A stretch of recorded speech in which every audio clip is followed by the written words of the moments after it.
என்னப்பா போய் பாட்டு பாத்துட்டு இருக்கீங்க? அமைச்சர்லாம் பதவி ஏத்துன்னு இருக்காங்க. நியூஸ் பாருங்க, நீ ரிமோட் கொடுப்பா. பா என்னப்பா பூமர் மாதிரி நியூஸ் பாத்துட்டு இருக்காங்க? வேற ஏதாவது சேனல் போடுப்பா.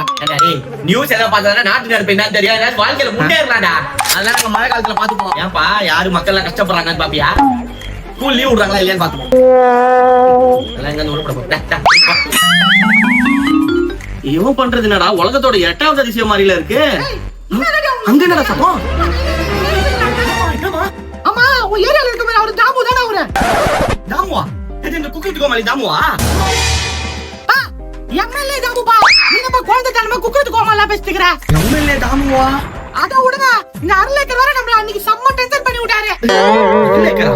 ஆர்மன் சர்ச் ஃபாதர் உன்ட பிரச்சனை பண்ணிக்கிறாரு. நம்ம ஸ்டேட் கவர்னர் பா. கவர்னரா? ஏய் ஸ்வேதா, நீ இன்ஸ்டாகிராம்ல பாத்தியா இல்லையா? இப்ப புதுசா ஒரு இன்ஸ்டன்ட் ஒரு அப்டேட் ஒன்னு வந்திருக்கு. ஆமா. ஏய் நீ வரடி. ஒண்ணு உங்க அம்மா காது ஹெல்ப்பா இருக்கணும், இல்லையா உன் புக் எடுத்து வச்சாலும் படிக்கணும். ரெண்டுமே இல்ல. அதனால எப்படியோ படிச்சுட்டேன். நீ அம்மா மாதிரியே பண்ணாங்க போப்பா அமைதியா. உங்க அப்பாடி அவரு வேற வேலையே கிடையாது. நீ தானே ரீல்ஸ் பண்ண? நான் ஆளு பண்ணிருக்கேன்டி. உங்க அண்ணனை போல நாட்டு நடப்பு தெரியாம வீட்டு நடப்பு தெரியாம என்னதான் நீ பண்ண போறியோ? இப்ப நான் நாட்டு நடப்பு பத்தி தெரிஞ்சு என்ன பண்ண போறேன்? அரசியல போறேன். போக வேலை பார்க்கறேன். நீ சொல்லுடி ஸ்வேதா. ரீல்ஸ் போட்டு சுத்தி நின்றதால இப்ப சட்டசபையை பத்தி பேசிட்டு இருக்குதுங்க. நீ சொல்றீ ஸ்வேதா. உங்க அப்பாக்கு ஒண்ணும் தெரியாது. நாட்டு நடப்பு தெரியாது, ஒண்ணும் தெரியாது. சரி உங்க ஆதார் கார்டு எங்க? அம்மாவா நியூஸ் பேப்பர் எடுத்து கிச்சன் கா போச்சு. எது நியூஸ் பேப்பர் எடுத்து போயிருதா? என் நியூஸ் பேப்பர் கிழிச்சு அவளுக்கு ஷெல்ஃபுக்கு போறதுக்கே அவளுக்கு குழப்பம்.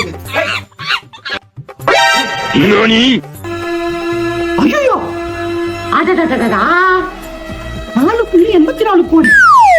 நீ என்னடி பண்ணிட்டு இருக்க? காலைல இருந்து ஒரு மனுஷனுக்கு காபி தண்ணி கூட கொடுக்காம நியூஸ் பேப்பர்ல என்ன தேடி இருக்க? ஏங்க நியூஸ் பேப்பர் என்ன படிச்சிட்டு இருக்காங்க? ஏய் நீ எப்பவுமே பேப்பரை கிழிச்சு ஷெல்ஃபுக்கு தான் போடுவ. இப்ப நான் படிச்சு உன் மண்டைக்குள்ள போட்டுக்கற. ஏங்க இப்பதானே ஒரு முதலமைச்சர் பதவி ஏத்து 10ல இருந்து 15 நாள் கூட ஆகல.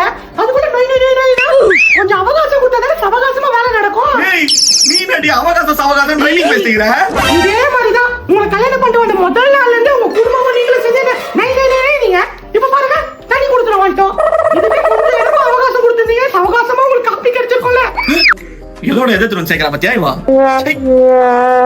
என்னடா நடக்குது என் வீட்டுல சட்டை போடாம சுத்தி என் புள்ள இப்ப சட்டசபையை பத்தி பேசிட்டு இருக்கிறான். வீட்டு மேல கவனமே இல்லாத என் பொண்ணு இப்ப கவர்னரை பத்தி பேசிக்கிட்டு இருக்கான். நேத்து வரைக்கும் அதிசயில கல்லு பொறுக்கிட்டு இருந்தவன் என் பொண்டாட்டி.